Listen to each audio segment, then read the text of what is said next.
Hi, everybody. It's James. This is my CEO Jimbo show playlist. And I have another a story on MH370 or talk about my personal research that I'm doing on the flight to just really make some sense of it.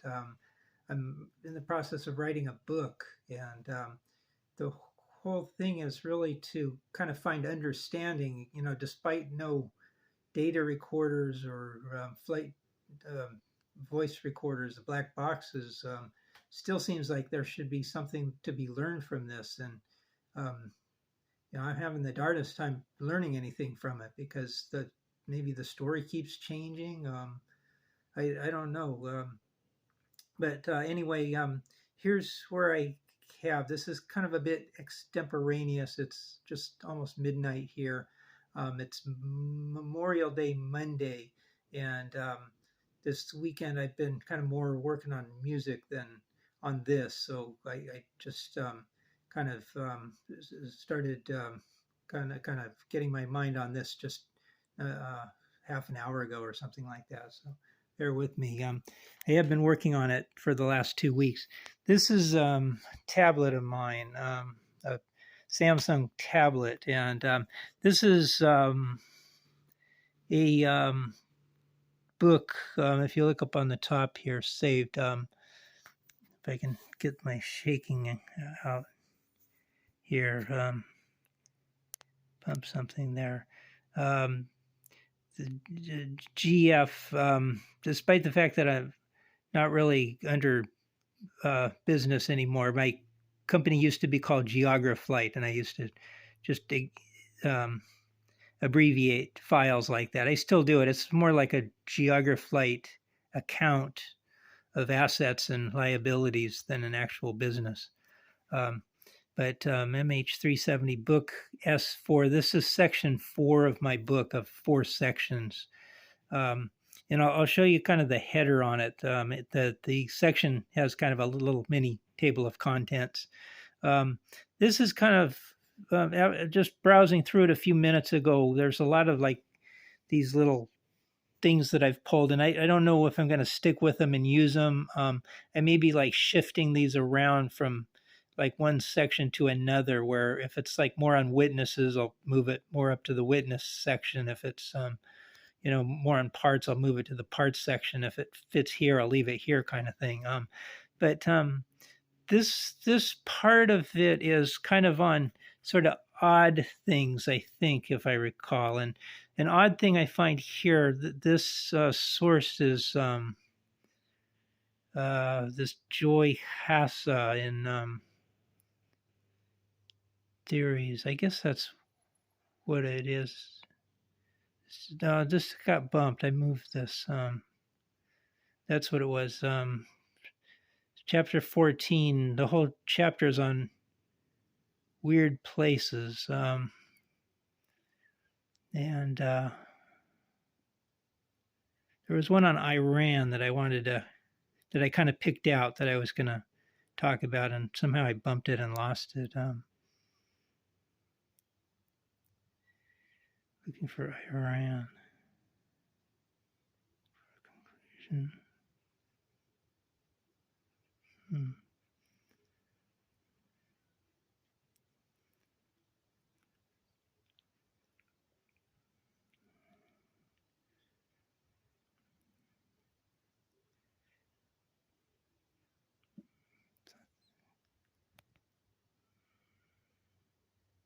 Yeah, here it is. Some said the real Malaysian Airlines flight was hijacked and flown to Iran in preparation for a terrorist attack. That makes no sense to me at all. What does make sense, and I've said this before in other videos, is that there were 2 Iranians on the flight that had sort of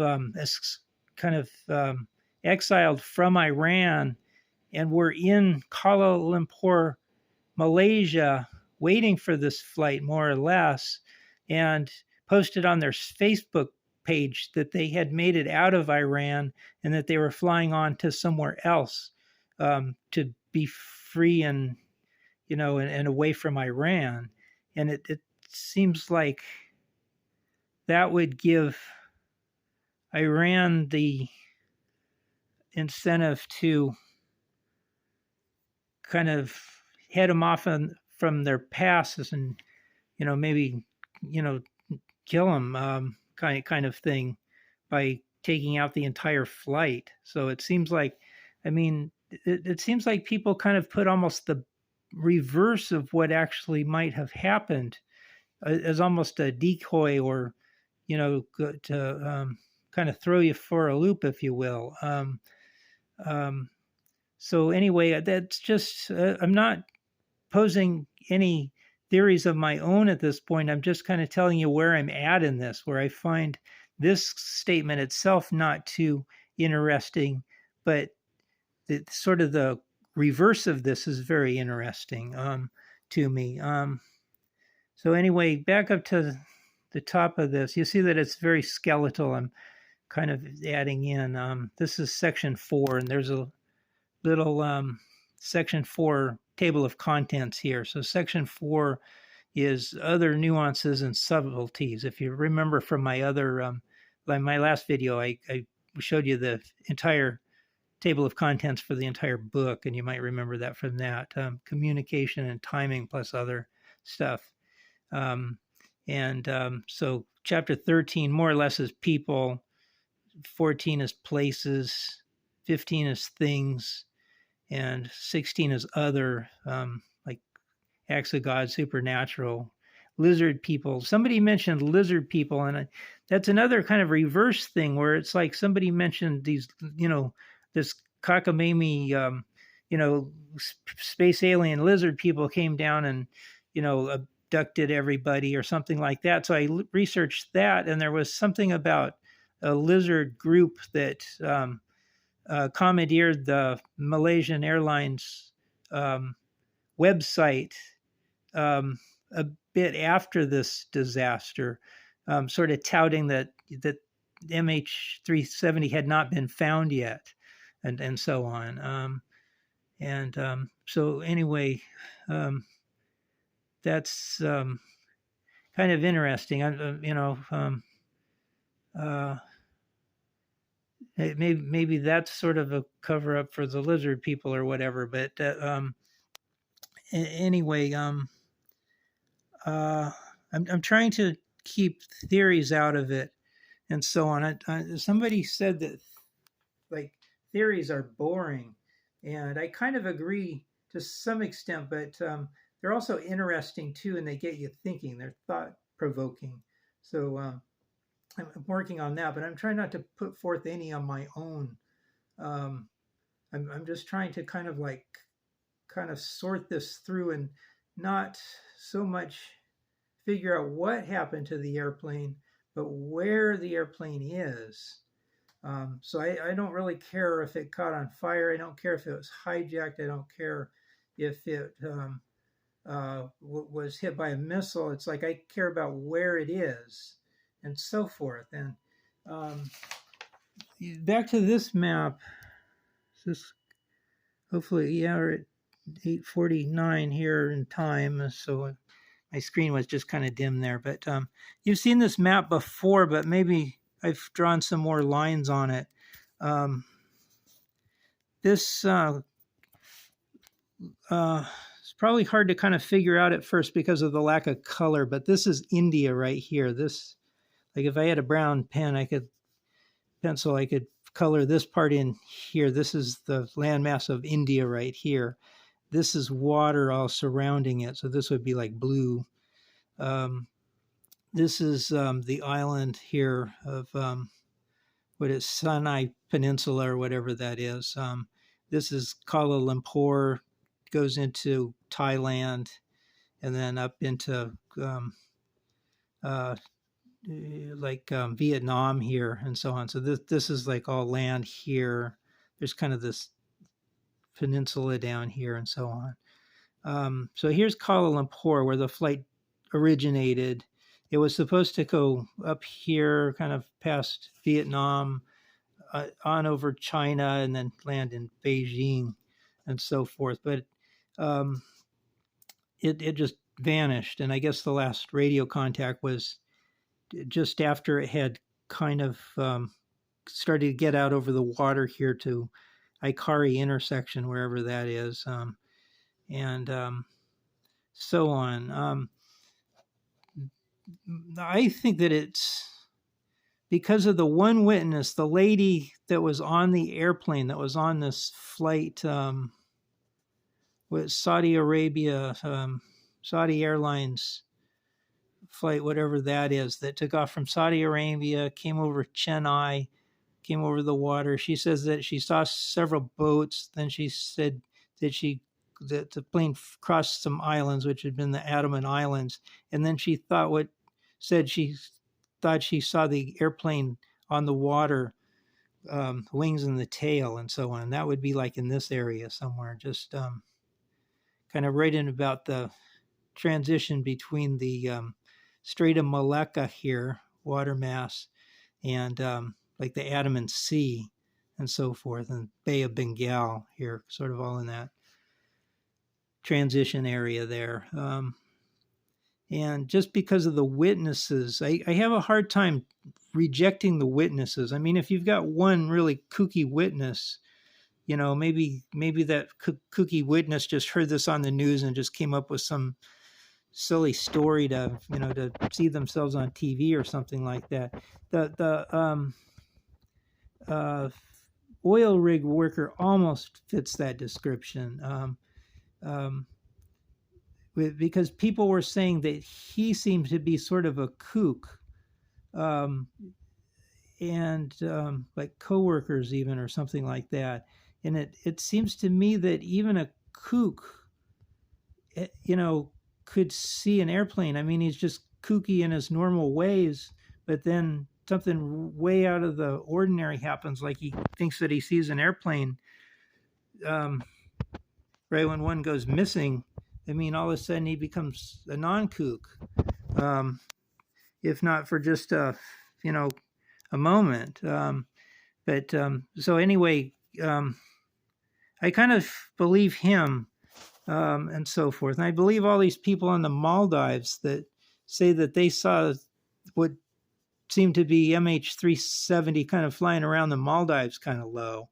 I believe the fishermen here that said that they saw it kind of low, kind of under scud clouds a little bit. I believe these fishermen that said they saw the airplane low in this area, and so on. There's one of the fishermen said that he has exact coordinates of the airplane, and I don't believe that, because if he had that, then he would sort of have better description of the airplane. He would know that, like if the aileron flaperon did fall off on the landing and was floating there, he would have seen that or whatever. So I think that the coordinates were more for his boat than the airplane site. I've said that before in a past video, and so on. It just it just seems important. So I'll move on from that. This is about kind of the main thing here. I was kind of looking through all of my notes and my handwritten quotes and so forth. And this one that I sort of like double, bordered here seems to be sort of the gem of this video today. And it's really kind of subtle, and it's really kind of like small, but it's still something here. By even indulging theories lacking evidence, the discoveries at best was its viewers' time, and at worst leads legitimacy to corrosive conspiratorial theories, conspiratorial thinking. This is, I think, has to do with the Netflix movie. They came up with like a series and this is just like within the last 2 or 3 months, where I think they had 4 kind of mini documentary series.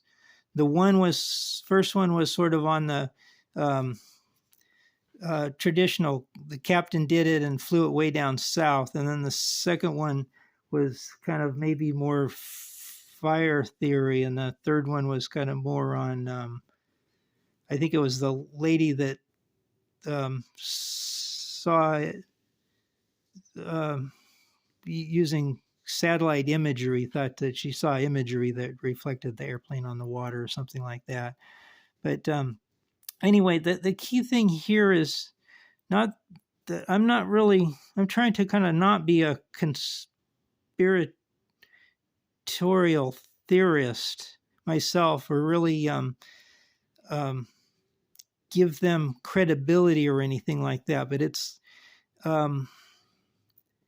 this sort of like suggests that maybe the conventional wisdom isn't quite right, and the newfangled wisdom is starting to get more merit, is like another way to put it. So kind of that's what I have here.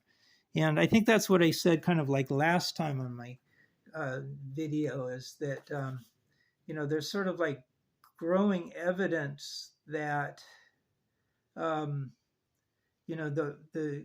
old regular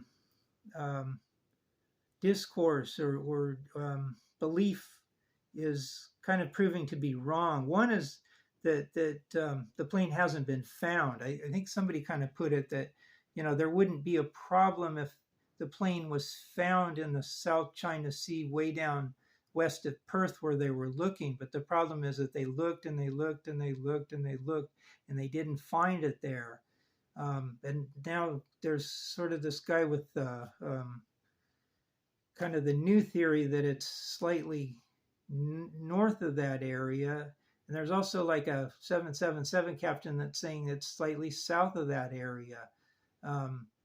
So, I guess they're just kind of holding off on a new search in that general area off of Perth until they have sort of credible evidence that, and that's all through Malaysia, this country of Malaysia, that if that they're the ones that would instigate this. It seems to me maybe there needs to be like a second group, where if they're all looking down southwest of Perth in the new area that's slightly north, what about somebody else kind of taking a peek, where I showed you on that map? I think what I have kind of fathomed is that this area was searched right about the time that the airplane went missing, like maybe like about 2 or 3 days afterwards. But it seems to me that the airplane may have like landed at like about on the water, like around maybe 8 o'clock in the morning, roughly, or something like that. This lady flew over on it on the flight was maybe like about 10 or 11 in the morning, and it was like partially sunken. And then maybe it was like completely, underwater by say like 1 p.m. or something like that. And then the search crews came over like about 3 or 4 days later, and they searched this area for parts, and they didn't find any parts.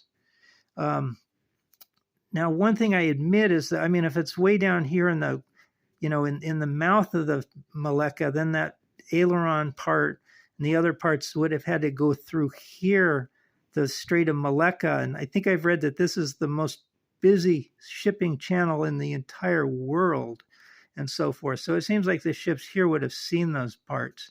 So maybe somehow it was like here and the parts went down this way, and we're already like, way down south when the search crews came in. And then the planes were like searching and boats were searching and not finding anything here. But the plane had already sunk. The parts had already sailed, down south, heading to where they were later found in Madagascar and on the islands. and so forth. So that's it. Uh, hope you like this. I again, uh, haven't really been working on this in the last couple of days. I worked on it a lot between um, the last video, but um, not so much just in the last 24 hours. So my mind wasn't completely on it. Um, uh, an hour before I did this video and so on. So anyway, hope you like it. Please give a thumbs up. Please subscribe. Please comment and so on. I'd love to hear your comments as to where you think it is, and what you think happened to it, and what needs to be done to find it, and that kind of thing. Thank you. Have a good day. So long, James.